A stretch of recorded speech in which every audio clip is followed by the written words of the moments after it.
好，大家好，那我们今天继续开箱下一台笔电。那这台笔电是微星的 Katana 17B12VEK058TW。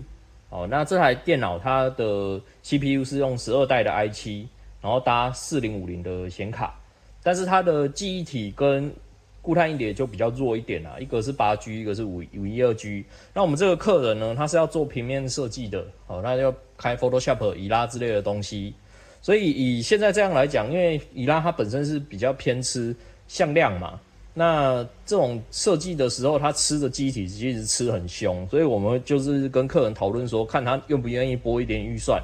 那我们把原厂的8G 拔掉，好，那8G 他自己处理掉了啊，那我们就是补2条16G 的 D5 记忆体这样上去啊，客户这边是 OK 的，所以我们这一次会帮他再补这2条16G 的记忆体。OK， 好，那我们就直接开箱哈。啊，一样，这种卡塔纳的机器就是非常的重哦，所以你在拿的时候一定要很小心。那我们这一次呢，原厂代理商这边是没有送包包，没有送滑鼠，他就是把预算压到最低，让你在这个价位可以买得到 i7 这样子。好，我把笔电本体拿出来。哎呀，这个纸箱也很重哦，小心哦。男生在用都会觉得有点吃力的，所以女孩子哦，如果你要选这个笔电，你就一定要很小心哦。笔电本体一样，我们先拿出来放旁边。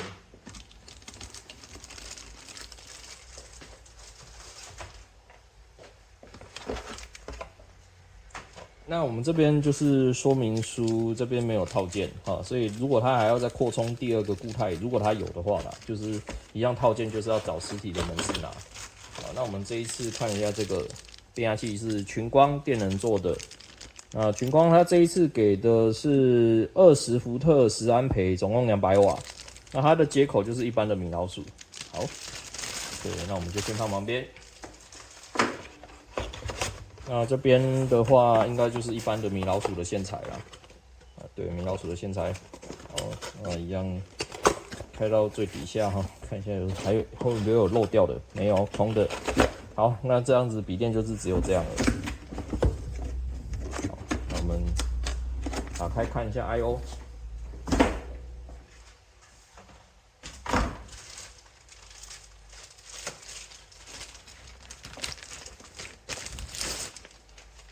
好，我们要拿出来，这还很重哈。那我们先看一下这一面，这一面就是充电孔，然后 USB Type A 2个，一个 3.0， 一个 2.0。好，那这边 RJ45 的网路孔 ，HDMI Type C， 然后 3.0， 然后耳机，啊，这边是电源指示灯。好 ，OK， 那因为我们要加记忆体哦，那我们就直接把它拆开哈。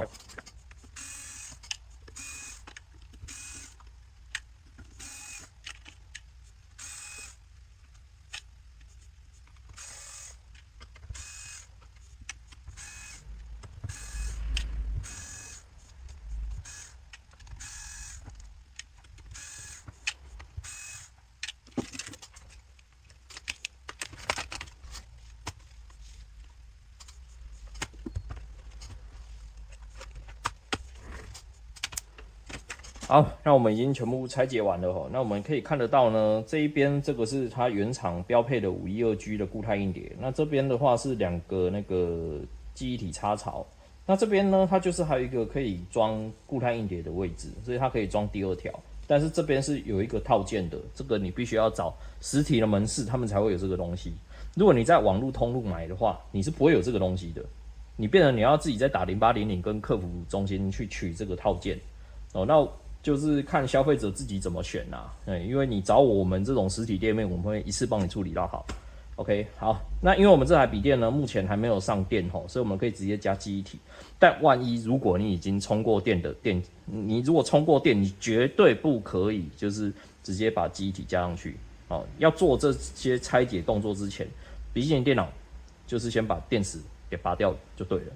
好。那我们现在因为都还没上电啊，所以我们就可以直接把我们这一次要装的这个美光的 D5 5600 16G， 好，就直接上去咯。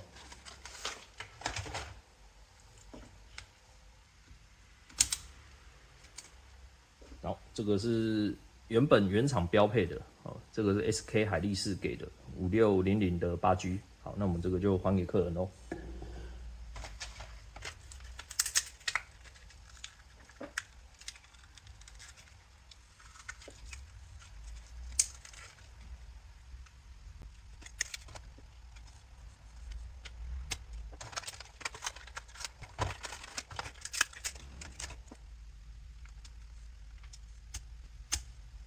好，那我们现在2条记忆体都上去了哈，那我们就直接开机咯。好，那我们这台的软体也全部都上好了。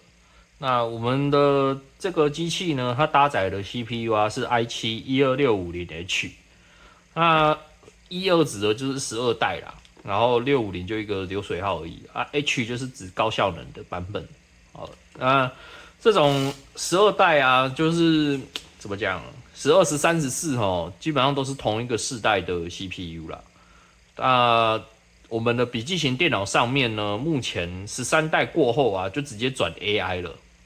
对，所以目前来讲，你如果要买的话，可能都目前会有旧型的机种，它就是12代的 CPU 或13代的 CPU 去搭载40系的显卡啊，有一些可能就直接跳到现在最新世代的，搭载的是那个 Core Ultra 哦，新版的 AI CPU， 那你就要去斟酌看看你的需求是什么，来决定说你要买哪一种笔电。